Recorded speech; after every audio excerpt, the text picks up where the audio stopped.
Greetings and welcome to a new episode of Cultural Connections brought to you by the Carver. Make sure that you like, subscribe, and follow them. I am Andrea Vocab Sanderson, the Poet Laureate of San Antonio, Texas, 2020 through 2023, and this is my friend Mac Shelton. She's going to be sitting in doing some wonderful painting. We're in Denman Park today, so you're going to hear some great background noise of awesome children running around and people hiking and stuff like that. Today, I'm going to be reading Radiant Child by Javaka Steptoe. This story is about Jean-Michel Basquiat. And I'm wearing my Basquiat shirt, yeah. Okay, let's get started.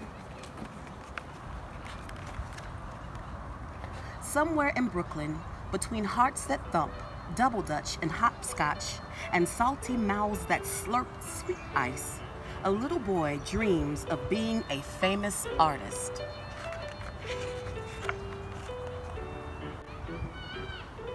In his house, you can tell a serious artist dwells as he sits at a table with pencils scattered everywhere. Jean-Michel draws from morning until night with a serious face amid a storm of papers. He refuses to sleep until he has created a masterpiece.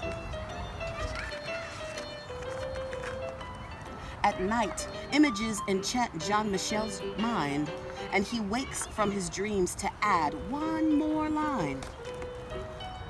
His drawings are not neat or clean, nor does he color inside the lines.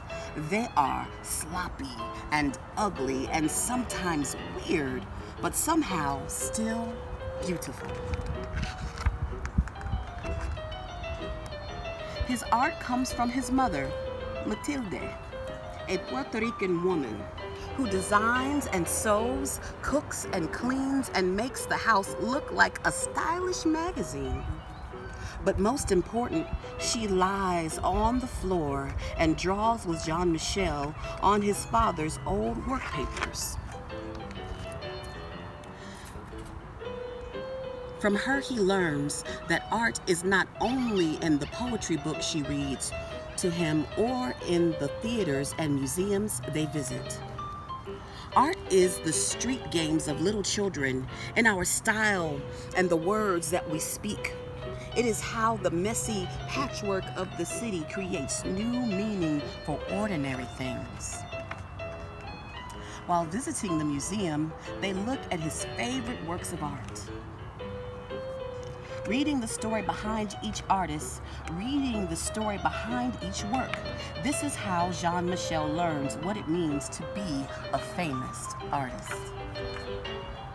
Back at home, he creates art on the floor as his father, Gerard, plays jazz records. Mama Matilde cooks arroz con pollo and calls Jean-Michel mi amor. The energy and life of the city can be felt in each and every line of his drawings. As time goes by, Jean-Michel learns that art has healing power. After a car accident, he is scared and confused. Matilde gives him a book to calm his fear. It is filled with pictures of bones, skulls, and other body parts. Jean-Michel draws from it until he knows it all by heart. He is no longer afraid. Back at home, Jean-Michel's body heals, but his heart breaks. His mother's mind is not well, and the family breaks. She no longer lies on the floor and draws with Jean-Michel, but sits by the window singing only to birds. Jean-Michel is confused and filled with a terrible blues when Matilde can no longer live at home.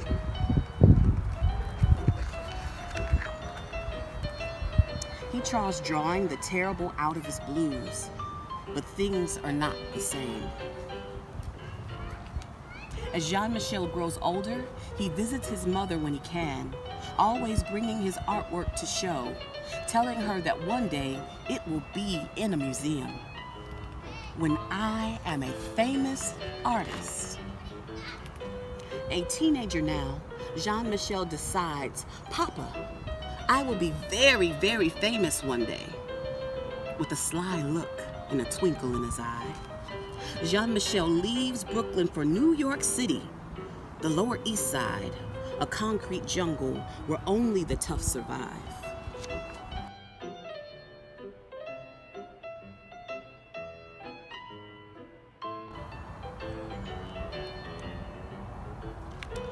During the day, dressed in a green jumpsuit splattered with paint, Jean-Michel stays with friends, sleeping on couches and floors, leaving a barrage of collages and poem-filled papers everywhere he goes. At night, Jean-Michel spray paints the walls downtown with poems and drawings that catch the eye of artists, gallery goers, and passers-by. Under his art, he signs the name Samo instead of Jean-Michel. Everybody wants to know, who is Samo?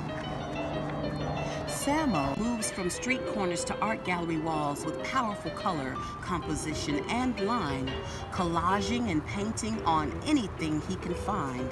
His art is still not neat or clean, and definitely not inside the lines, but somehow still beautiful.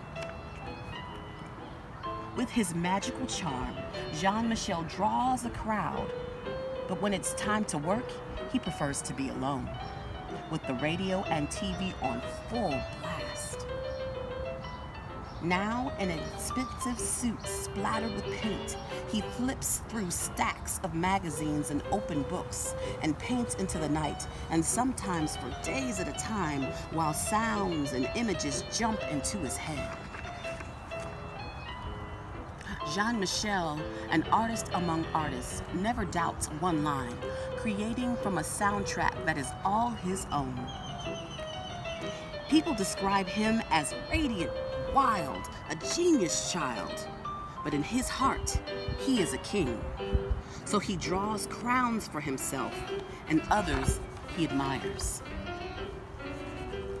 A grown man now, with the art world in his hands, Jean-Michel still visits his mother when he can. And at his most important shows, above all the critics, fans, and artists he admires, the place of honor is his mother's, a queen on a throne. He is now a famous artist.